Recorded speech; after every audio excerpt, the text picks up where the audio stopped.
Hello friends, இன்னைக்கு நாம பார்க்க போற வீடியோ வந்து how to solve this reading comprehension in CSAT.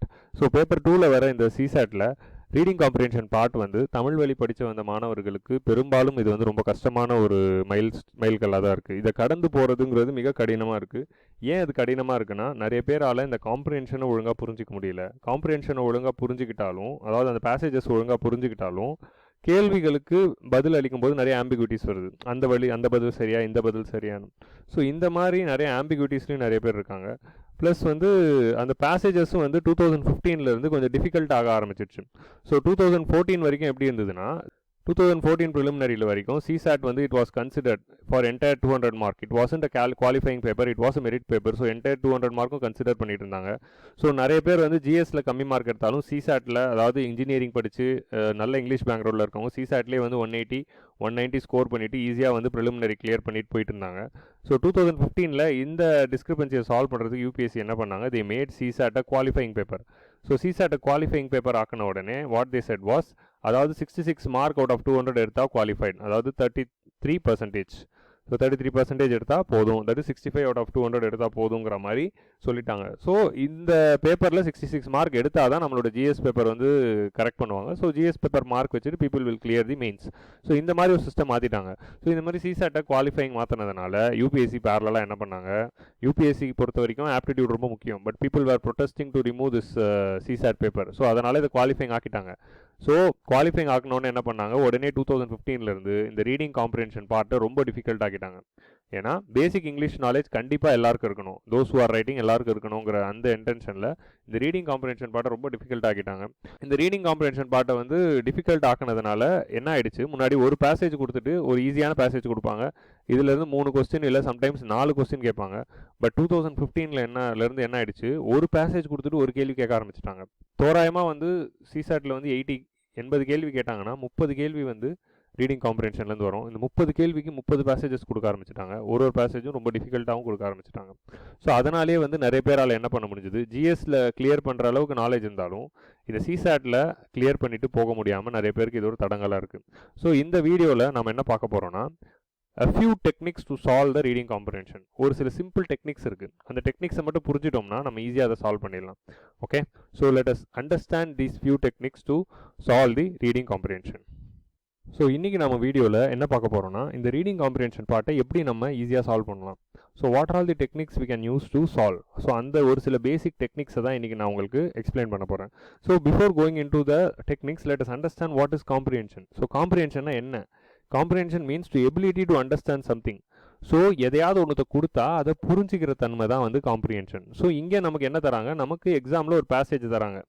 ஒரு பேசேஜ் கொடுத்துட்டு இந்த பேசேஜை எந்த அளவுக்கு நம்ம புரிஞ்சுக்கிட்டு இருக்கோம், ஸோ நம்மளுடைய புரிதல் இந்த பேசேஜில் எந்த அளவுக்கு இருக்குங்கிறத டெஸ்ட் பண்ணுறதுக்கு தான் வந்து இந்த காம்ப்ரிஹென்ஷன் பார்ட்டுன்னு ஒன்று இருக்குது. நாம் நிறைய விஷயங்கள் படிக்க போகிறோம். UPSC எக்ஸாம் ப்ரிப்பரேஷனுக்கு நிறைய பேசேஜஸ், பேராகிராஃப், புக்ஸ் கணக்காக நம்ம நிறைய இன்ஃபர்மேஷன் படிக்க போகிறோம். ஸோ டெய்லி ஹிந்து பேப்பர் படிக்க போகிறோம். ஸோ இத்தனை விஷயம் படித்தாலும் நம்ம இந்த எக்ஸாமை கிளியர் பண்ணுறதுக்கு ஒரு முக்கியமான விஷயம் என்ன, நம்ம படித்ததெல்லாம் நமக்கு புரியணும். ஸோ அந்த புரிதல் வந்து நமக்கு இருக்கா இல்லையான்னு டெஸ்ட் பண்ணுற ஒரு பேசிக் எபிலிட்டி, ஒரு டெஸ்ட் தான் அது இது. ஸோ அந்த பேசேஜோடைய புரிதல் நமக்கு எவ்வளோ இருக்குன்னு டெஸ்ட் பண்ணுறதுக்கான ஒரு வழி தான் இது. ஸோ இந்த காம்ப்ரிஹென்ஷனில் என்ன கொடுப்பாங்க, ஒரு பேசேஜ் கொடுத்துட்டு அந்த பேசேஜ்லேருந்து ஒரு கேள்வி கேட்குறாங்க. ஸோ இதுதான் வந்து இந்த ரீடிங் காம்ப்ரிஹென்ஷனோட ஃபார்மேட். ஸோ ரீடிங் காம்ப்ரிஹென்ஷனை வந்து ஈஸியாக சால்வ் பண்ணுறதுக்கு இருக்கிற ஒரு யூனிவர்சல் டெக்னிக், இந்த டெக்னிக் பண்ணால் நிச்சயமாக அவங்களால ரீடிங் காம்ப்ரிஹென்ஷனில் இம்ப்ரூவ் பண்ணலாம், சால்வ் பண்ணலான்னு இருக்கக்கூடிய டெக்னிக் என்னதுன்னா, that is universal technique, read the Hindu daily, especially Hindu editorials. Hindu editorials வந்து எப்படியும் நம்ம UPSC ப்ரிப்பரேஷனுக்காக டெய்லியும் படித்து தான் போகிறோம். தமிழ் வழி படிக்கிறவங்க, தமிழ் மீடியம் படிக்கிறவங்க, நான் தமிழ் ஹிந்து தான் படிக்கிறேன்னு சொன்னாலும் நம்ம வந்து இந்த காம்ப்ரிஹென்ஷன் இம்ப்ரூவ் பண்ணுறதுக்காக மட்டும் இந்த இங்கிலீஷ் ஹிந்துவில் இருக்கிற அந்த எடிட்டோரியலை படிக்கலாம், டெய்லி படிக்கலாம். ஓகே, எப்படி இங்கிலீஷில் எழுத போகிறவங்க கண்டிப்பாக டெய்லி ஹிந்து எடிட்டோரியல் படிக்க தான் போகிறீங்க. ஸோ ஹிந்தி வழி படிக்கிறவங்களுக்குலாம் என்ன ஒரு அட்வான்டேஜ் இருக்குன்னா, இந்த பேசேஜஸ்லாம் பக்கத்துலேயே ஹிந்தியில் கொடுத்துருக்கோம். ஸோ அதனால் அவங்க இந்த ஹிந்தி பேசேஜஸ் படிச்சுக்கிட்டு அதை அவங்க பண்ணிக்கலாம். பட் நம்ம தமிழில் வழி படிக்கிறவங்களுக்கு என்ன ஒரு டிஸ்அட்வான்டேஜ்னால், நமக்கு இது இங்கிலீஷில் தான் இருக்கணும். ஸோ நீங்கள் என்ன தான் வந்து தமிழில் மெயின்ஸ் ஃபுல்லாக எழுதுறதா இருந்தாலும், தமிழ் வழியிலே படிக்கிறதா இருந்தாலும், ப்ரிலிம்ஸ் கிளியர் பண்ணோன்னா இங்கிலீஷ் கண்டிப்பாக தெரியணும், ரீடிங் காம்ப்ரிஹென்ஷன் சால்வ் பண்ணணும். ஸோ அப்படி இருக்கும் பட்சத்தில் நம்ம இங்கிலீஷ் படிக்கிறதுங்கிறத தவிர்க்க முடியாத ஒன்று. ஸோ அதனால் நம்ம என்ன பண்ணுறோம், தமிழ் வழி படித்து தமிழ் பேப்பர் தான் நான் படிக்கிறேன்னு சொல்கிறவங்களும் டெய்லி இந்த ஹிந்துவோட இந்த எடிட்டோரியல் காலம் மட்டும் பாருங்கள். ஓகே, ஹிந்துவோட எடிட்டோரியலில் எல்லாத்தையும் பார்க்க முடியலனாலும் இந்த லெஃப்ட் ஹேண்ட் சைடு காலமில் 2 ஆர்டிக்கல் வரும் தெரியுமா, இந்த எடிட்டோரியலை டெய்லியும் படிங்க. இந்த எடிட்டோரியலை நீங்கள் டெய்லியும் நமக்கு சிலபஸில் இருக்கோ இல்லையோ தேவையோ இல்லையோ இதை படித்தா 2 விஷயத்துக்கு நல்லது. ஒன்று வந்து நம்ம கரண்ட் அஃபேர்ஸ் இம்ப்ரூவ் ஆகும், நமக்கு நிறைய மெயின்ஸுக்கு பாயிண்ட்ஸ் கிடைக்கும், கரண்ட் அஃபேர்ஸ் இம்ப்ரூவ் ஆகும். 2வது நம்மளுடைய ரீடிங் காம்ப்ரிஹென்ஷனும் இங்கிலீஷில் ஸ்கில்ஸும் வந்து இம்ப்ரூவ் ஆகும்.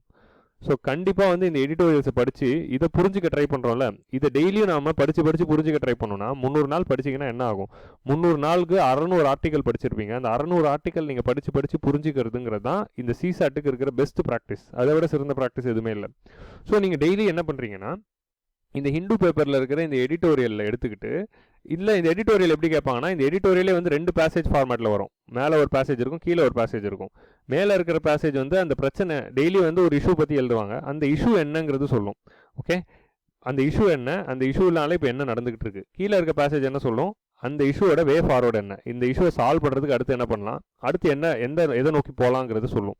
ஸோ இதை படிச்சுட்டு நீங்கள் என்ன பண்ணுறீங்க, 2 பேசேஜுக்குமே வந்து சிம்பிளாக புரிஞ்சுக்கோங்க. நீங்கள் டெய்லி இந்த எக்ஸசைஸ் பண்ணால் போதும். இந்த முதல் பேசேஜ் படிங்க, இந்த பேசேஜ் படிச்சுட்டு இந்த பேசேஜில் என்ன சொல்ல வராங்கங்கிறத சிம்பிளாக இங்கிலீஷ்லேயோ தமிழ்லையோ ஒரு 2 லைன் 4 லைனுக்கு எழுதுங்க. இந்த ஃபுல் பேசேஜ்லேயும் என்ன சொல்ல வராங்கங்கிறத ஒரு 2 லைன் 4 லைனுக்கு எழுதுங்க. அதே மாதிரி கீழே இருக்கிற இந்த பேசேஜில் என்ன சொல்ல வராங்கங்கிறத க்ரக்ஸ் எடுத்து ஒரு 2 லைனில் எழுது, இல்லை 4 லைனில் எழுதுங்க. ஸோ ஒரு எடிட்டோரியலுக்கும் ஒரு 4 லைனில் ஒரு நோட்ஸ், ஒரு எடிட்டோரியலுக்கும் 4 லைனில் ஒரு நோட்ஸ் உங்களால் செய்ய முடிஞ்சதுன்னா இதனால் 2 அட்வான்டேஜ். ஒன்று, உங்களுக்கு எடிட்டோரியல் படித்து நோட்ஸ் எடுத்த மாதிரி ஆயிடுச்சு. 2வது, உங்களுக்கு காம்ப்ரிஹென்ஷன் இம்ப்ரூவ் பண்ண மாதிரி ஆயிடுச்சு. ஸோ இது ஜஸ்ட் ஃபேக்சுவல் நோட்ஸாக இல்லாமல் அந்த பேசேஜை சுருக்கி எழுதுறதுக்காக பழகிக்கோங்க. ஸோ இந்த விஷயத்தை நீங்கள் டெய்லி பண்ணிங்கன்னா ஆட்டோமேட்டிக்லி உங்களுடைய ரீடிங் காம்ப்ரிஹென்ஷன் ஸ்கில் கண்டிப்பாக இம்ப்ரூவ் ஆகும். So this is the first technique. It's universal technique. எல்லா எடிட்டோரியலும் படிக்க முடியலாம், அட்லீஸ்ட் இந்த லெஃப்ட்டில் இருக்க இந்த 2 எடிட்டோரியல் படிங்க. ஏன்னா மிச்ச எடிட்டோரியல்லாம் வந்து அவுட் சைட் ரைட்டர்ஸ் எழுதுறது, அவங்க வந்து அவங்களோட ஒப்பீனியன் கொடுப்பாங்க. பட் இந்த லெஃப்ட்டில் இருக்க 2 தான் ஹிந்து எழுதுகிற எடிட்டோரியல். ஸோ இந்த 2 எடிட்டோரியல் படித்தாலே டெய்லி பேசிஸில் நமக்கு நல்ல ஒரு கரண்ட் அஃபேர்ஸ் நாலேஜ் கிடைக்கும், ப்ளஸ் காம்ப்ரிஹென்ஷன் ஸ்கில்லும் இம்ப்ரூவ் ஆகும், ப்ளஸ் ஒகேபுலரியும் டெவலப் ஆகும். இப்போ பொதுவாக வந்து ஹிந்து எடிட்டோரியல் பார்த்தீங்கன்னா புது வேர்ட்ஸ் நிறைய யூஸ் பண்ணுவாங்க. ஸோ புது வேர்ட்ஸ் நிறைய யூஸ் பண்ணுறப்போ நம்ம என்ன பண்ணுவோம், இந்த எடிட்டோரியல் படிக்கிறப்போ புது ஒரு வேர்டு வந்ததுன்னா நீங்கள் என்ன பண்ணுங்கள், நேராக அந்த பேசேஜ் படித்து முடிச்ச பிறகு டிக்ஷனரி எடுத்து understand the meaning of this word, அந்த வேர்டோட மீனிங் புரிஞ்சுக்கோங்க. ப்ளஸ் இந்த பேசேஜில் அந்த வேர்டோட கான்டெக்ஸ்ட் என்னன்னு புரிஞ்சுக்கோங்க. ஒரு வேர்டு எப்போ நம்ம புரிஞ்சுக்கிறோம், இப்போ வந்து சம்திங்குங்கிறதுக்கு மீனிங் என்னதுன்னா ஏதோ ஒன்று தான் சம்திங்க்கு மீனிங். ஸோ இந்த சம்திங்குங்கிற வேர்டுக்கு மீனிங் மட்டும் படிச்சுட்டா முடிஞ்சிடாது, அது வந்து ஒரு சென்டென்ஸில் எப்படி யூஸ் பண்ணணும், அது இந்த பேசேஜில் எப்படி யூஸ் பண்ணியிருக்காங்கிறதையும் நோட் பண்ணுங்கள். அந்த மாதிரி ஒரு வேர்டுக்கும் கான்டெக்ஸ்டுவல் மீனிங் புரிஞ்சுக்க தெரிஞ்சுக்கோங்க. ஸோ கான்டெக்ஸ்டுவல் மீனிங்னா இதுதான். ஸோ கான்டெக்ஸ்டுவல் மீனிங்னா என்னதுன்னா, அந்த வேர்டுக்கு இந்த பேசேஜில் என்ன மீனிங் வருது, எப்படி வந்து அந்த பேசேஜோட லிங்க் பண்ணியிருக்காங்கன்னு. ஸோ இந்த மாதிரி உங்களால் டெய்லி 2 எடிட்டோரியல் பண்ண முடியலான்னு பரவாயில்ல, ஒரு எடிட்டோரியலுக்காவது பண்ணுங்கள். கண்டிப்பாக வந்து உங்களுடைய ஒகேபுலரி டெவலப் ஆகும், உங்களுடைய ரீடிங் காம்ப்ரிஹென்ஷன் ஸ்கில் டெவலப் ஆகும். At the end of 1 year when you are going to give your prelims, you will be strong. Okay, so this is the universal technique to improve your reading comprehension. இதை கண்டிப்பாக பண்ணுங்கள். இதையும் தாண்டி உங்களுக்கு comprehension attend பண்ணுறப்போ எப்படி கொஸ்டினை புரிஞ்சுக்கணும், எப்படி பேசேஜை புரிஞ்சுக்கணுங்கிற அந்த சின்ன டெக்னிக்ஸை வந்து நான் இப்போ வீடியோவில் உங்களுக்கு சொல்கிறேன். ஸோ பொதுவாக ஒரு பேசேஜ் படிச்சிங்கன்னா நம்ம அதில் என்னவா, இந்த யூபிஎஸ்சி வந்து ப்ரிலிமினரியில் நீங்கள் பொதுவாக வந்து இந்த பேசேஜுக்கு வந்து நீங்கள் 2015 2019 இந்த 5 வருஷம் இருக்கிற யூபிஎஸ்சி கொஸ்டின் பேப்பரில் சால்வ் பண்ணாலே போதும். ஸோ 5 வருஷம் ஒரு பேப்பருக்கு 30 கொஸ்டின்னா மொத்தம் வந்து 150 கொஸ்டின் தான் இருக்குது. மொத்தமாகவே நீங்கள் பார்க்க போகிற ப்ரீவியஸ் இயரில் 150 பேசேஜ் கொஸ்டின்ஸ் இருக்குது. இந்த 150 பேசேஜ் கொஸ்டின்ஸும் நீங்கள் படித்து சால்வ் பண்ணிட்டாலே, இது எல்லாத்துக்கும் ஆன்சர் எப்படி வந்ததுன்னு புரிஞ்சுக்கிட்டாலே காம்ப்ரிஹென்ஷன் கொஸ்டின்ஸை சால்வ் பண்ணிடலாம். ஸோ நீங்கள் அந்த மாதிரி அந்த 5 வருஷமாக கேட்ட கொஸ்டின்ஸோட பேசேஜோட ஸ்டைல் எப்படின்னு பார்த்தீங்கன்னா, எந்த ஒரு பேசேஜாக இருந்தாலும் அதுக்கு ஒரு மையக்கருத்து இருக்கும். ஸோ மையக்கருத்து தான் வந்து மெயின் ஐடியா. எந்த ஒரு பேசேஜாக இருந்தாலும் அதுக்கு ஒரு மெயின் ஐடியா இருக்கும். அந்த மெயின் ஐடியாவுக்கு சப்போர்ட் பண்ணுற மாதிரி ஒரு சில சப்போர்ட்டிங் ஃபேக்ட்ஸ் இருக்கும். இப்படி தான் வந்து ஒரு பேசேஜாக நம்ம 2ஆக பிரிச்சுக்கலாம். நீங்கள் எந்த ஒரு பேசேஜ் படித்தாலும் அதுக்கு ஒரு மெயின் ஐடியா இருக்கும். மெயின் ஐடியானா மையக்கருத்து. அந்த மையக்கருத்தை வலு கொடுக்குற மாதிரியோ இல்லை இந்த மையக்கருத்தை பொய்ப்பிக்கிற மாதிரியோ, அதாவது to support that point or to reject that point or to enhance that point வந்து நிறைய சப்போர்ட்டிங் ஃபேக்ட்ஸ் கொடுத்துருப்பாங்க. ஸோ அதுதான் வந்து எல்லா பேசேஜோட ஸ்ட்ரக்சரும். இப்போ ஃபார் எக்ஸாம்பிள், இப்போ நீங்கள் ஒரு பேசேஜ் எடுத்துக்கிறீங்க, இந்த பேசேஜில் வந்து என்ன கொடுத்துருக்காங்கன்னா, குளோபல் வார்மிங்னால விவசாயத்துக்கு என்னென்ன problem, so what are the impact of global warming on அக்ரிகல்ச்சர்ங்கிறதான் இந்த பேசேஜ் பேசும். ஸோ அந்த பேசேஜோட மையக்கருத்து அதுதான். So impact of global warming on அக்ரிகல்ச்சரில் என்னென்ன இம்பேக்ட் இருக்குது, எப்படியெல்லாம் இம்பேக்ட் ஆகுதுன்னு எக்ஸாம்பிள்ஸ் கொடுத்துருப்பாங்க. ஸோ இந்தந்த விஷயத்தினால இப்படிலாம் இம்பாக்ட் ஆகும். அதாவது டெம்பரேச்சர் மாறுறதுனால ஒழுங்காக வந்து வளராது. அதாவது அன்டர்மினன்ட் ரெயின் வரதுனால கிராப் எல்லாம் டேமேஜ் ஆகிடும். ஸோ அதே மாதிரி ஃப்ளட் வந்து கிராப் டேமேஜ் ஆகிடும். இந்த மாதிரி நிறைய எக்ஸாம்பிள் கொடுப்பாங்க. ஸோ மைய கருத்து என்ன? Impact of global warming on agriculture. Supporting points என்ன? அது கொடுத்துருக்கிற எக்ஸாம்பிள். ஸோ எந்த ஒரு பேசேஜாக இருந்தாலும் இந்த ஒரு ஸ்ட்ரக்சரில் தான் வந்து கேட்பாங்க. எல்லா பேசேஜும் இப்படி இருக்கும்னு நான் சொல்ல வரல, but most of the passages, பெரும்பாலும் பேசேஜஸ் இப்படி தான் இருக்கும். ஸோ நீங்கள் என்ன பண்ணுறீங்க, எப்போ ஒரு பேசேஜ் படித்தாலும் இந்த 2 விஷயத்தை வந்து நீங்கள் பிரேக் டவுன் பண்ணி புரிஞ்சுக்கணும். அதாவது இந்த பேசேஜோட மெயின் ஐடியா என்ன, and what are all the supporting details, what are all the supporting facts. So இது ரெண்டுமே வந்து நீங்கள் புரிஞ்சுக்கிட்டாலே you can easily solve the question. That is the number 1 step which you have to do. Sometimes வந்து ஒரு சிலர் என்ன பண்ணுவாங்க, பேசேஜ் ஆரம்பிக்கிறதுக்கு முன்னாடி முதல்ல கேள்வி படிச்சுட்டு அப்புறம் பேசேஜ் படிக்க ஆரம்பிப்பாங்க. ஸோ தட் பேசேஜ் படிக்கிறப்பவே அந்த கேள்விக்கான விட தெரிஞ்சிருதான்னு. ஸோ அப்படியும் பண்ணலாம். அப்படி இல்லைனா பேசேஜ் படிச்சுட்டு கேள்விக்கும் போகலாம். ஸோ பட் நம்ம ஆரம்ப காலத்தில் நமக்கு இன்னும் வந்து அந்த அளவுக்கு ஒரு கான்ஃபிடன்ஸ் வரல, நம்ம இம்ப்ரூவ் பண்ண போகிறோம் அந்த மாதிரி ஒரு தருவாயில் முதல்ல பேசேஜ் படிச்சுட்டு அப்புறம் கேள்விக்கு போகிறது சரியான ஒரு மார்க்கமாக இருக்கும். But it depends on you. உங்களுக்கு எந்த மார்க்கம் சரியாக இருக்கும் நீங்கள் ஃபாலோ பண்ணிக்கலாம். ஸோ இப்போ நம்ம இந்த பேசேஜஸை சால்வ் பண்ணுறதுக்கு ஒரு சில பேசிக் இன்ஸ்ட்ரக்ஷன்ஸ் வந்து மைண்டில் வச்சுக்கணும். அந்த இன்ஸ்ட்ரக்ஷன்ஸ்லாம் என்னென்னங்கிறது பார்ப்போம். So first instruction, restrict to the information provided இந்த பேசேஜ். அதாவது பேசேஜுக்குள்ளே சொல்லப்பட்டிருக்கிற விஷயத்தை வச்சு தான் நம்ம ஆன்சர்ஸ் பண்ணணுமே தவிர நம்மளுடைய எக்ஸ்டர்னல் நாலேஜை நம்ம எதை அப்ளை பண்ணக்கூடாது. நமக்கு ஆல்ரெடி தெரிஞ்ச விஷயங்களை அப்ளை பண்ணி நம்ம ஆன்சர் போடக்கூடாது. லைக் ஃபார் எக்ஸாம்பிள், இவங்க கேட்க போகிற பேசேஜஸ் எல்லாமே எதுலேருந்து இருக்க போகிறதுனா எக்கானமிலேருந்து இருக்கும், என்வாயரன்மெண்ட்லேருந்து இருக்கும், இல்லைனா வந்து பாலிட்டிலேருந்து இருக்கும். ஸோ எக்கானமி, என்வாயரன்மெண்ட், பாலிட்டிலேருந்து தான் மோஸ்ட் ஆஃப் தி பேசேஜ் இருக்கிறதுனால நம்ம சிவில் சர்வீசஸ் ப்ரிப்பரேஷன் பண்ணுறதுனால already we will be having knowledges in all these areas. So we might tend to put our knowledge in this area while answering the question. Like for example இது எடுத்துக்கோங்களேன், ஒரு passage வந்து ozone லேயரை பற்றி பேசியிருக்கோம். Okay, அந்த பேசேஜோட மையக்கருத்து ozone லேயர்னா என்னன்னு இருக்கும், ஓசோன் லேயர்னால வரக்கூடிய டிஸ்ட்ரக்ஷன்ஸ், எப்படி ஓசோன் லேயர் டிஸ்ட்ரக்ட் ஆகுதுங்கிறத பற்றி இங்கே கொடுத்துருப்பாங்க. அதே மாதிரி அதனால் வரக்கூடிய விளைவுகள் என்ன, ஸ்கின் கேன்சர் வரும், அந்த மாதிரி வந்து சொல்லியிருப்பாங்க. இதுதான் பேசேஜில் இருக்கும். பட் ஆன்சரில் வந்து நீங்கள் பார்த்தீங்கன்னா ஒரு ஆப்ஷனில் வந்து சம்டைம்ஸ் என்ன கொடுத்துருக்கலாம், குளோரோஃப்ளூரோ கார்பன்ஸை வந்து ஒழிச்சிட்டா ஓசோன் லேயரை ஒழிச்சிடலாங்கிற மாதிரி சொல்லியிருப்பாங்க. ஓகே, இங்கே வந்து ஓசோன் லேயரை ப்ரொடெக்ட் பண்ணணுங்கிறத மட்டும் சொல்லி முடிச்சிருப்பாங்க. பட் நமக்கு ஆப்ஷனில் குளோரோஃப்ளூரோ கார்பன்ஸை ஒழிக்கணுங்கிறத பற்றி பேசியிருப்பாங்க. We know because we studied environment, we know குளோரோஃப்ளூரோ கார்பன்ஸை அபாலிஷ் பண்ணிட்டா வி கேன் ப்ரொடெக்ட் ஓசோன் லேயர்னு. பட் அது பேசேஜில் கொடுத்துருக்கவே மாட்டாங்க. பட் நமக்கு தெரிஞ்ச நாலேஜ் அப்ளை பண்ணி இது சரியான ஆன்சர்னு நம்ம போட்டு வருவோம். ஸோ நான் என்ன சொல்ல வரேன்னா, ஆல்வேஸ் இந்த பேசேஜில் என்ன மெத்தடுன்னு கொடுத்துருக்காங்களோ அந்த மெத்தடை மட்டும் வச்சுக்கிட்டு தான் ஆன்சர் பண்ணுமே தவிர நமக்கு குளோரோஃப்ளோரோ கார்பன் தெரியுங்கிறதுனால அது ஆப்ஷனில் பார்த்தோன்னா அது சரின்னு போட்டக்கூடாது.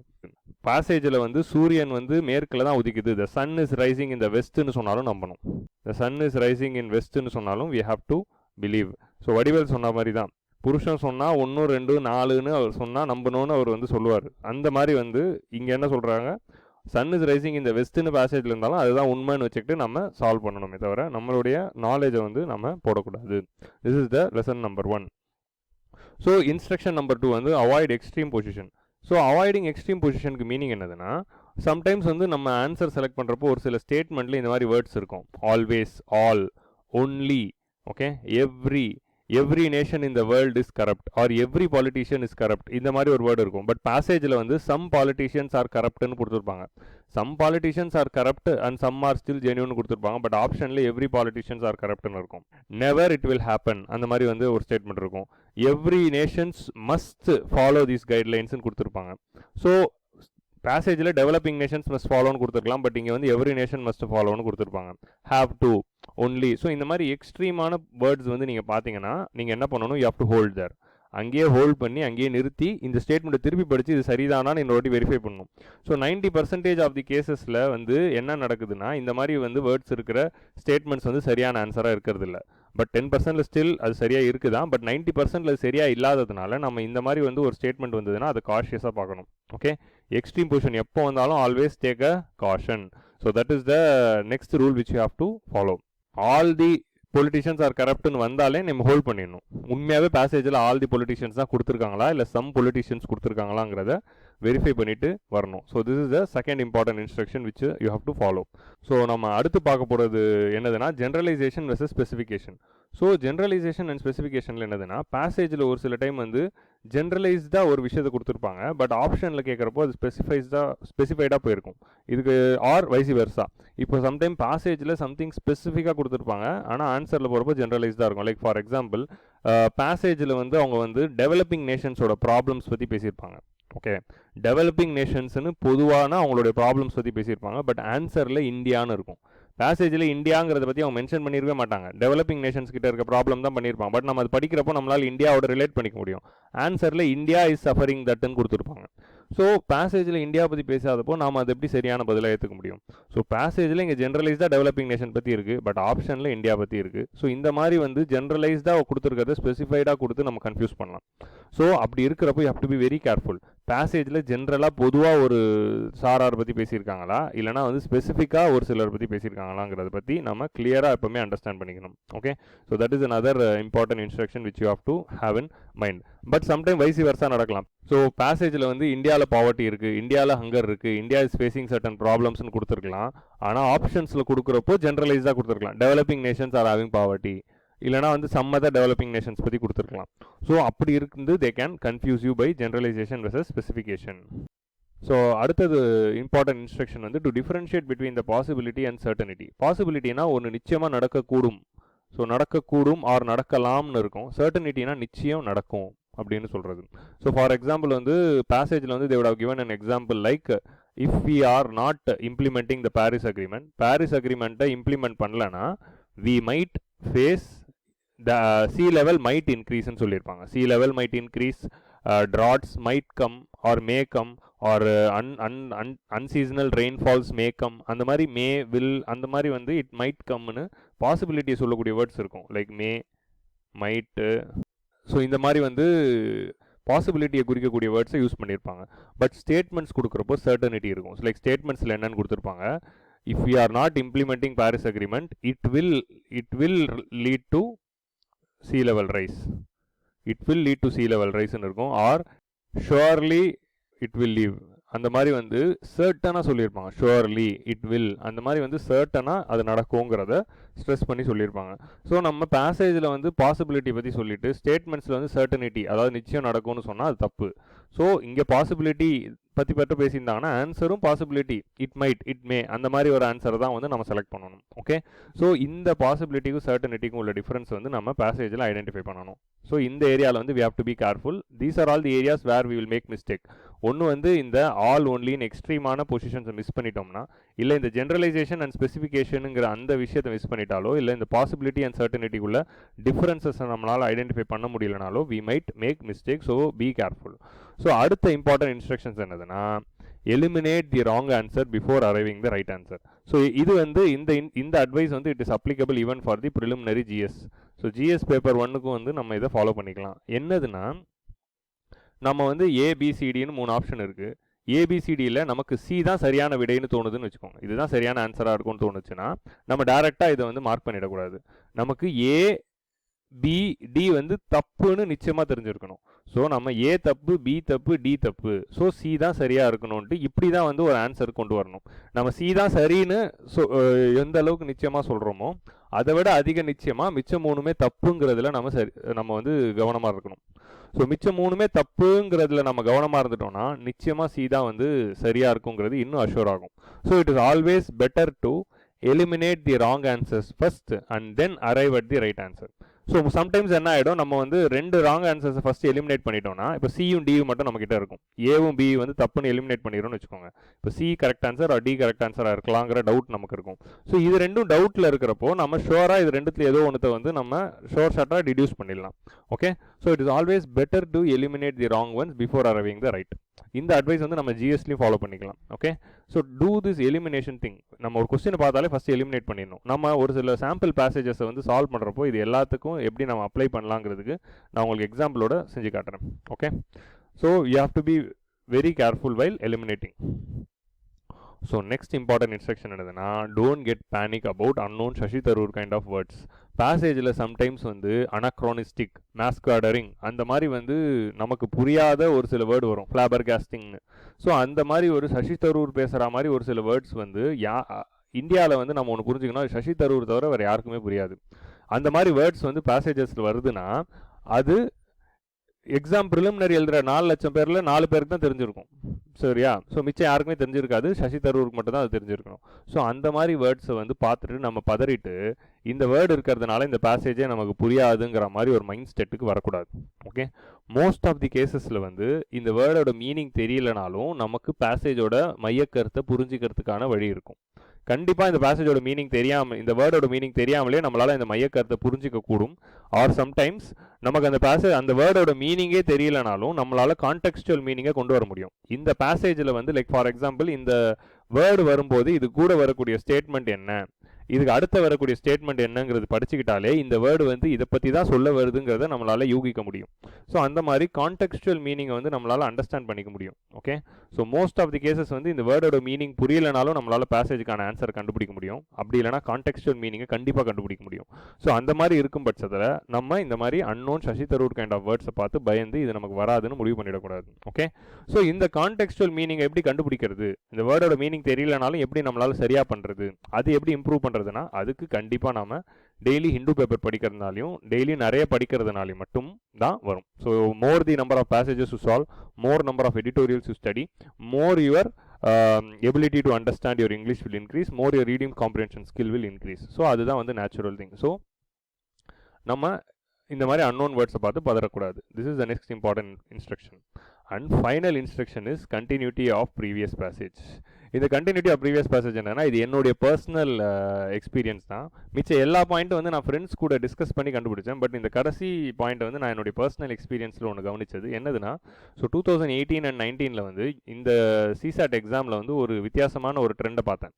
என்ன ஒரு ட்ரெண்டுனா, எப்போவுமே வந்து பேசேஜஸ் கேட்குறப்போ 4 செட்டாக கேட்பாங்க. நீங்கள் ஆன்சர் நீங்கள் வந்து உங்களுடைய கொஸ்டின் பேப்பரை பார்த்தீங்கன்னா முதல்ல ஒரு set of quantitative aptitude question இருக்கும், அப்புறம் ஒரு செட் ஆஃப் பேசேஜஸ் இருக்கும், அப்புறம் ஒரு செட் ஆஃப் குவான்ட்ஸ் கொஸ்டின் இருக்கும், அப்புறம் ஒரு செட் ஆஃப் பேசேஜ் இருக்கும். ஸோ இந்த மாதிரி 4 செட் ஆஃப் பேசேஜஸ் கேட்பாங்க. 8, 8, 7, 7 4 set of passage, totally 30 questions வரும். ஸோ இந்த மாதிரி வரப்போ ஒரு செட்டில் வந்து என்ன கேட்பாங்க, நிறைய பேசேஜஸ் இருக்கும். அதில் ஒரு பேசேஜ் 2 பேசேஜ் வந்து ஒரே ஏரியாவை பற்றி பேசும். லைக் ஃபார் எக்ஸாம்பிள் அடுத்தடுத்து வரக்கூடிய பேசேஜஸ். இப்போ நான் வந்து போன வருஷம் இதில் ஒன்று பார்த்தேன். ஸோ பேசேஜ் 3யும் வந்து பேசேஜ் 4ம் வந்து கிட்டத்தட்ட ஒரே ஏரியாவை பற்றி பேசியிருக்கோம். ஃபார் எக்ஸாம்பிள் பேசேஜ் 3ல் வந்து they are talking about desertification. டெசர்டிஃபிகேஷன்னா என்ன, அது கூட அதனால் வரக்கூடிய தீய விளைவுகள் என்னென்னங்கிறத பேசேஜ் 3 பேசிகிட்டு இருந்தது. டெசர்டிஃபிகேஷன் எப்படி கண்ட்ரோல் பண்ணலாம், எப்படி வந்து கிளைமேட் சேஞ்சினால டெசர்டிஃபிகேஷன் நடக்குதுங்கிறத பற்றி இதில் பேசியிருக்காங்க. How climate change is leading to desertification பேசியிருப்பாங்க. ஆனால் பேசேஜ் 4ல் வந்து என்னவா இருந்ததுன்னா வெறும் கிளைமேட் சேஞ்ச் பற்றி பேசியிருக்காங்க, டெசர்டிஃபிகேஷன் பற்றி பேசவே இல்லை. ஓகே, ஸோ பேசேஜ் 3 டெசர்டிஃபிகேஷன் பற்றி பேசுச்சு, அதுக்கு ஒரு கொஸ்டின் இருந்தது. பேசேஜ் 4ல் வந்து டெசர்டிஃபிகேஷன் பற்றி பேசலை, ஆனால் பொதுவாக கிளைமேட் சேஞ்ச் பற்றி பேசியிருந்தாங்க. ஆனால் நம்ம வந்து இதோட ஆப்ஷன்ஸ் பார்த்தோம்னா ஆப்ஷனில் வந்து டெசர்டிஃபிகேஷன் பற்றி ஒரு ஆப்ஷன் இருந்தது. ஸோ நம்ம வந்து இப்போ தான் டெசர்டிஃபிகேஷன் பற்றி முந்தின பேராகிராஃபில் படிச்சிருப்போம்.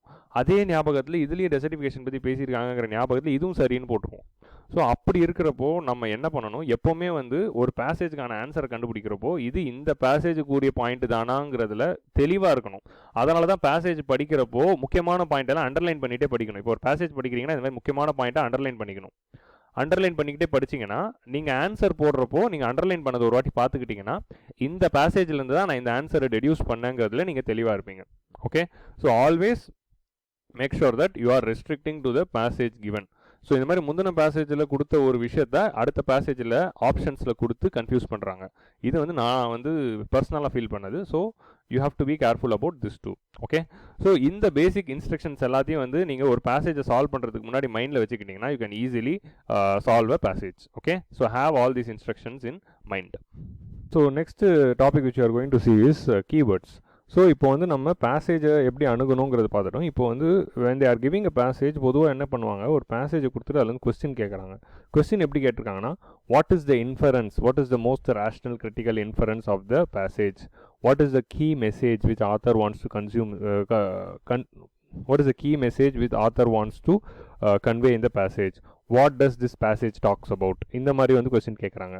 another model of question வந்து which of the following assumptions are true with respect to the passage, அந்த மாதிரி வருது. So what does the passage imply or what are the implications of the பேசேஜ்னு ஒன்று கேட்குறாங்க. What could be the logical கொரோலரின்னு வருது. Or which of the following arguments corroborates or supports the பேசேஜ்னு கேட்குறாங்க. So these are the 5 most oftenly used keywords by the UPSC in CSAT examination. நான் கடந்த 2013 2019 வரைக்கும் எடுத்துக்க கொஸ்டின்ஸ் எடுத்து அனலைஸ் பண்ணி பார்த்ததில் மெஜாரிட்டியாக இவங்க யூஸ் பண்ணியிருக்கிற அந்த டைரக்டிவ் கீவேர்ட்ஸ் வந்து இதுதான். ஸோ இந்த கீவேர்ட்ஸ்லாம் என்னென்னங்கிறதுக்கான individual meaning let us understand. So first keyword வந்து இன்ஃபரன்ஸ். இன்ஃபரன்ஸ்க்கு மீனிங் என்னதுன்னா, பொதுவாக வந்து இன்ஃபரன்ஸ்க்கு மீனிங் என்னதுன்னா, இந்த பேசேஜை படித்த பிறகு அந்த படித்த ரீடர் வந்து இந்த பேசேஜோட மைய கருத்து என்னங்கிறது என்னவா புரிஞ்சுக்கிட்டாங்க. So what is the main idea of the passage did the reader understood after analyzing the evidences and reasoning of the passage. A conclusion reached on the basis of evidence and reasoning is inference. இந்த பேசேஜில் கொடுத்துருக்கிற எவிடன்ஸும் ரீசனிங்கையும் வச்சு நீங்கள் reader வந்து என்ன புரிஞ்சுக்கிட்டீங்க, இந்த பேசேஜோட மைய கருத்து என்னங்கிறது என்ன புரிஞ்சுக்கிட்டீங்கிறது தான் இன்ஃபரன்ஸ். ஸோ இன்ஃபரன்ஸு, மெசேஜ் இந்த மாதிரி வேர்ட்ஸ் எல்லாம் வந்ததுன்னா what is the main idea of the பேசேஜுங்கிறது தான் அர்த்தம். ஸோ மெயின் ஐடியா நான் ஆல்ரெடி சொன்னேன், ஒரு பேசேஜை ஃபஸ்ட்டு படித்த உடனே அதோட மெயின் ஐடியா என்னன்னு புரிஞ்சுக்கணும். ஓகே, அதே மாதிரி அதோட சப்போர்ட்டிவ் டீட்டெயில்ஸ் என்னென்னு புரிஞ்சுக்கணும். ஸோ மெயின் ஐடியா என்னங்கிறது தான் வந்து இன்ஃபரன்ஸ் எப்போவுமே. Okay, so that is the first concept. இப்போ ஃபார் எக்ஸாம்பிள் உங்கள் ஃப்ரெண்டு வந்து ஒரு படம் பார்த்துட்டு வராரு. படம் பார்த்துட்டு வந்த உடனே அவர் என்ன சொல்கிறாரு, இந்த படம் வந்து நல்லாவே இல்லை, செகண்ட் ஹாஃப் ரொம்ப ட்ராகிங்காக இருந்தது, தேவையில்லாத இடத்துல பாட்டெல்லாம் வருது, இந்த மாதிரி வந்து ஒரு கமெண்ட் கொடுக்குறாரு. ஸோ இந்த 3 கமெண்ட்ஸ் வச்சுக்கிட்டு நீங்கள் என்ன இன்ஃபருக்கு வரீங்கன்னா, இந்த படம் நல்லா இல்லைங்கிறது இன்ஃபரன்ஸ். ஓகே, ஸோ நம்ம இந்த காமன் எக்ஸாம்பிள் வச்சுக்கிட்டு எல்லாத்தையும் புரிஞ்சுக்கலாம். அவர் படம் பார்த்துட்டு வந்து என்ன சொல்கிறாரு, இந்த படம் நல்லாவே இல்லை, இந்த படத்தில் செகண்ட் ஹாஃப் ரொம்ப ட்ராகாக இருந்தது, தேவையில்லாத இடத்துல பாட்டு வருது. ஸோ இந்த 3 விஷயம் தான் சொல்கிறாரு. இதை வச்சுக்கிட்டு நீங்கள் என்ன பண்ணிக்கிட்டீங்க, என்ன இன்ஃபரன்ஸ்க்கு வந்தீங்க, இந்த 3 ஸ்டேட்மெண்ட்டோட மைய கருத்து என்ன, படம் நல்லா இல்லை, so movie is not good is the inference. இதுதான் வந்து இன்ஃபரன்ஸ். நெக்ஸ்ட் வந்து அசம்ஷன். அசம்ஷனுக்கு மீனிங் என்னதுன்னா, something that you accept without a question or proof. எந்த ஒரு கேள்வியும் இல்லாமல் எந்த ஒரு ப்ரூஃபும் இல்லாமல் நீங்கள் ஒத்துக்கிறது தான் வந்து அசம்ஷன். நீங்களாம் நினச்சிக்கிறது, நாமெல்லாம் நினச்சிக்கிறது தான் வந்து அசம்ஷன். ஸோ இந்த பேசேஜை படித்து முடித்ததுனால என்னென்ன விஷயங்கள் வந்து இருக்கலாம். ஸோ அதுதான் வந்து அசம்ஷன். எந்தெந்த விஷயங்கள்லாம் சரியாக இருக்கலாம். இப்போ இந்த பேசேஜ் படிச்சுட்டீங்க, இந்த பேசேஜில் ஒரு ஆர்குமெண்ட் சொல்கிறாங்க, அந்த ஆர்குமெண்ட்ஸ்லாம் பார்த்த பிறகு எதெல்லாம் சரியாக இருக்கக்கூடும். ஸோ இன்ஃபரன்ஸில் வந்து நிச்சயமாக சரியாக இருக்கிறது. இந்த பேசேஜை படிச்சுட்டு உங்களுக்கு நிச்சயமாக புரியறது தான் வந்து இன்ஃபரன்ஸ். இந்த பேசேஜில் இதை பற்றி தான் நிச்சயமாக சொல்லியிருக்காங்கங்கிறது இன்ஃபரன்ஸ். இதுவாக இருக்கக்கூடும்னு நீங்கள் நினச்சிக்கிறீங்களே, அதுதான் வந்து அசம்ஷன்ஸ். இப்போ ஃபார் எக்ஸாம்பிள் நம்ம பேசின எக்ஸாம்பிளே எடுத்துக்கலாம். இந்த எக்ஸாம்பிள் படி பார்த்தோன்னா என்ன ஃபஸ்ட்டு சொன்னோம், படம் நல்லா இல்லை, படம் நல்லாவே இல்லை, செகண்ட் ஹாஃப் ரொம்ப ட்ராகாக இருந்தது, second half it's very bad, and தேவையில்லாத இடத்துல பாட்டு வருது. ஸோ இது 3 தான் சொல்கிறாங்க. இது 3 வச்சுக்கிட்டு படம் நல்லா இல்லைங்கிறது உங்களோட இன்ஃபரன்ஸ். ஏன்னா அதை பற்றி கண்டிப்பாக பேசியிருக்காங்க. ஸோ இன்ஃபரன்ஸுங்கிறது கண்டிப்பாக பேசேஜில் பேசியிருக்கணும். பட் அசம்ஷன்ஸுங்கிறதுனா பேசேஜில் அதை பற்றி பேசியிருக்கவே மாட்டாங்க, பேசேஜில் எக்ஸ்பிளிசிட்டாக அதை பற்றி சொல்லியிருக்கவே மாட்டாங்க. பட் இருந்தாலும் நீங்கள் அது இருக்கக்கூடும்னு நீங்களாக ஒன்றத்தை யூகிச்சிருது. இப்போ ஃபார் எக்ஸாம்பிள் நாம் என்ன யூகிச்சலாம், songs placement of song is very important for a good movie. So இப்படி ஒரு ஸ்டேட்மெண்ட் இருக்குது, placement of a song in a right place is very important for a good movie. So ஒரு படம் நல்லா இருக்கணுமா, placement of song வந்து கரெக்டாக இருக்கணும். ஏன்னா 3வது ரிவ்யூவர் என்ன சொன்னார், தேவையில்லாத இடத்துல பாட்டு வருது. ஸோ அப்போ தேவையான இடத்துல கரெக்டாக பாட்டு வந்தால் படம் நல்லாயிருக்கும். இதை பற்றி அவர் சொல்லலை, ஆனால் நீங்கள் இன்டெரக்டாக புரிஞ்சுக்கிட்டீங்க. ஓகே, அவர் வந்து என்ன சொல்கிறாரு, படம் நல்லா இல்லை, தேவையில்லாத இடத்துல பாட்டு இருக்குது. ஸோ தேவையில்லாத இடத்துல பாட்டு இருக்குங்கிறத வந்து நல்லா இல்லைன்னு அவர் சொல்கிறதுனால உங்களுக்கு என்ன இதுலேருந்து இன்டெரக்டாக வந்து அவர் சொல்லாமலே உங்களுக்கு என்ன எது வந்து உண்மையாக இருக்கக்கூடும்னு ஒரு அசம்ஷன் எடுத்துக்கிறீங்கன்னா, பாட்டை அப்போ படத்தில் ஒழுங்காக வச்சா படம் நல்லா இருக்குங்கிறது assumption. Placement of song at right time will give a good movie. So placement of song at right time will give a good மூவின்னு வந்து இப்போ நீங்கள் வந்து ஒரு அசம்ஷன் எடுத்துக்கிறீங்க. ஸோ இந்த அசம்ஷன் இப்போ வந்து அசம்ஷனில் இது சரி, ஸோ பாட்டு அப்போ சரியாக இருந்தால் எடுத்துக்கலாம். So that is the meaning of assumption. இந்த பேசேஜ் படிக்கிறதுனால எந்த விஷயங்கள் இருக்கக்கூடும்னு யோசிக்கிறது தான் வந்து அசம்ஷன். ஸோ இன்ஃபரன்ஸ்க்கு அசம்ஷனுக்கு உள்ள மெயின் வித்தியாசம் என்னதுன்னா, இன்ஃபரன்ஸ் வந்து நிச்சயமாக பேசேஜில் அதை பற்றி சொல்லியிருப்பாங்க, அசம்ஷனில் அதை பற்றி பேசியிருக்க மாட்டாங்க, பட் இது இருக்க வாய்ப்பு இருக்குன்னு நம்ம நினச்சிக்கலாம். அதுதான் வந்து அசம்ஷன். மேபி நீங்கள் ஒரு சில கொஸ்டின்ஸ் வந்து சால்வ் பண்ணிங்கன்னா உங்களுக்கு புரிஞ்சிடும். ஓகே, ஸோ இப்போ 3வது பார்ப்போம். 3வது வந்து இம்ப்ளைனா என்னதுன்னா, to indicate the truth or existence by suggestion rather than explicit reference. டைரக்டாக சொல்லாமல் மறைமுகமாக சொல்கிறது தான் வந்து இம்ப்ளிகேஷன் ஆர் இம்ப்ளை. ஸோ இம்ப்ளைனா என்ன, ஒரு விஷயத்தை டைரக்டாக சொல்லாமல் மறைமுகமாக சொல்கிறது. ஓகே, ஸோ பேசேஜில் அதை பற்றி டேரெக்டாக சொல்லியிருக்க மாட்டாங்க, ஆனால் மறைமுகமாக ஆத்தர் வந்து அதை பற்றி சொல்லியிருக்காரு. இப்போ ஃபார் எக்ஸாம்பிள் நாம் எடுத்துக்கிட்ட எக்ஸாம்பிள் என்ன, ஒருத்தர் படம் பார்த்துட்டு வந்து நான் இன்றைக்கி ஒரு படம் பார்த்தேன், படம் நல்லாவே இல்லை, செகண்ட் ஹாஃப் வந்து ரொம்ப ட்ராகிங்காக இருந்தது, தேவையில்லாத இடத்துல பாட்டு இருக்குது. ஸோ இதுதான் அவர் சொல்கிறாரு. இதை வச்சுக்கிட்டு படம் நல்லா இல்லைன்னு நான் எடுத்துக்கிட்டது இன்ஃபரன்ஸ். ஓகே, ஸோ அப்போ பாட்டு சரியாக இருந்த டைமில் வச்சா படம் நல்லா இருக்கக்கூடும்ங்கிறத நம்ம அசம்ஷனாக எடுத்துக்கிறோம்.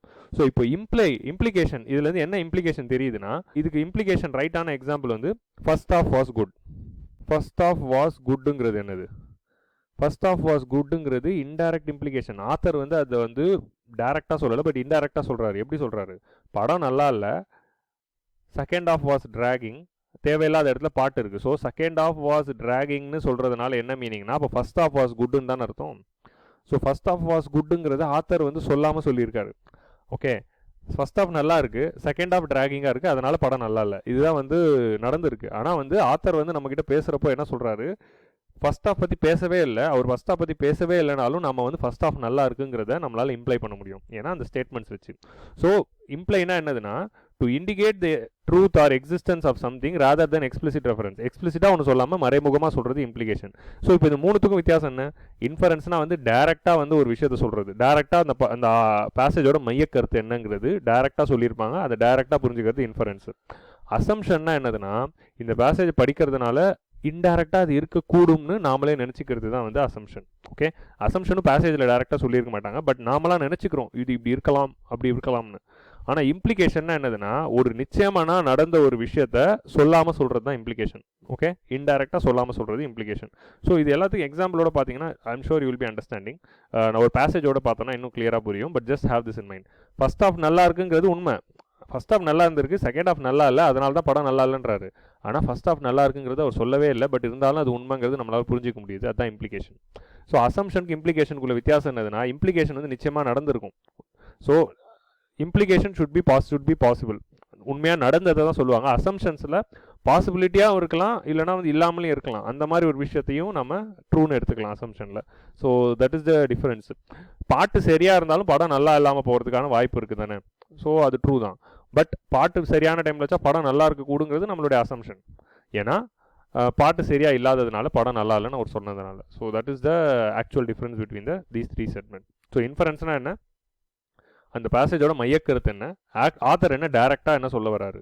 அசம்ஷன்னா என்ன, இந்த பேசேஜை படித்ததுனால நான் என்ன யூகிச்சுக்கிட்டேன், நான் என்ன மனசில் வந்து இருக்கலாம்னு நினச்சிக்கிட்டேன், அதுதான் வந்து அசம்ஷன். ஸோ இம்ப்ளைங்கிறது என்னதுன்னா, ஒரு உண்மையை வந்து மறைமுகமாக சொல்கிறது இம்ப்ளை. ஓகே, ஸோ மறைமுகமாக பேசுறது வந்து implication. So the next important word is corollary. கொரோலரினா the one which follows something that results from something else. So the one which follows தான் வந்து கொரோலரி. ஸோ ஒன் விச் ஃபாலோஸ்க்கு மீனிங் என்னதுன்னா, இந்த நமக்கு வந்து ஒரு பேசேஜ் கொடுத்துட்டாங்க. ஸோ கொரோலரிக்கும் இன்ஃபரன்ஸ்க்கும் நீங்கள் கிளியராக ஒரு மீனிங் பிடிச்சிடும். நம்மக்கிட்ட ஒரு பேசேஜ் கொடுத்துட்டாங்க, இந்த பேசேஜோட மையக்கருத்து என்னங்கிறது கேட்கறது தான் வந்து inference. What to you infer, அதான் வந்து இன்ஃபரன்ஸ். ஆனால் இந்த பேசேஜ் இங்கே முடிஞ்சிடுச்சுல, இதுக்கு அடுத்து தொடர்ச்சியாக இன்னும் இந்த பேசேஜ் எழுதியிருந்தால் அடுத்த லைன் என்னவா இருந்திருக்கலாம், அதான் வந்து corollary.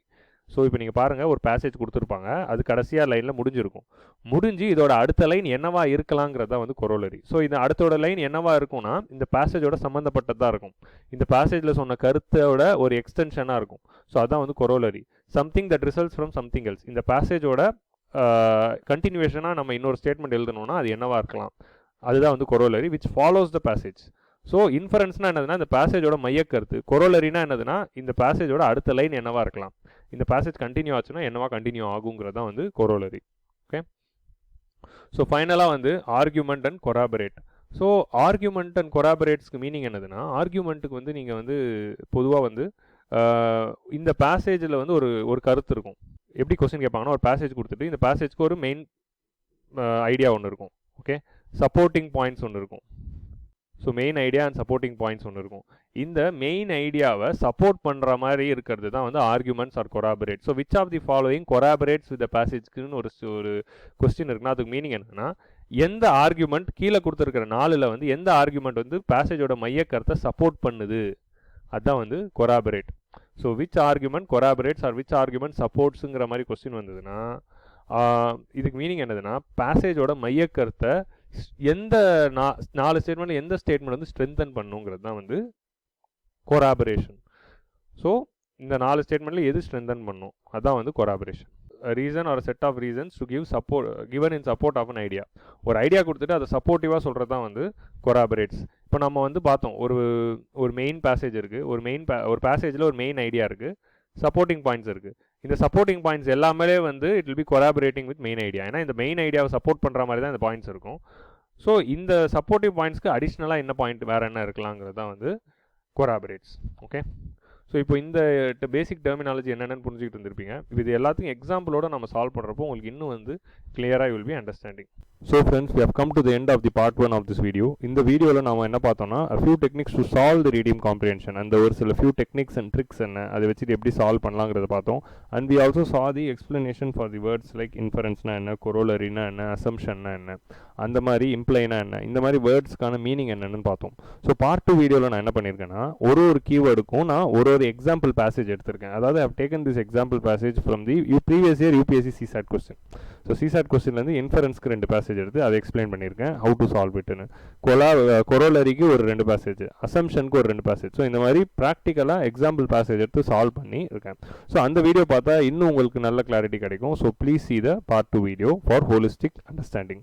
So thank you guys, stay home and stay safe.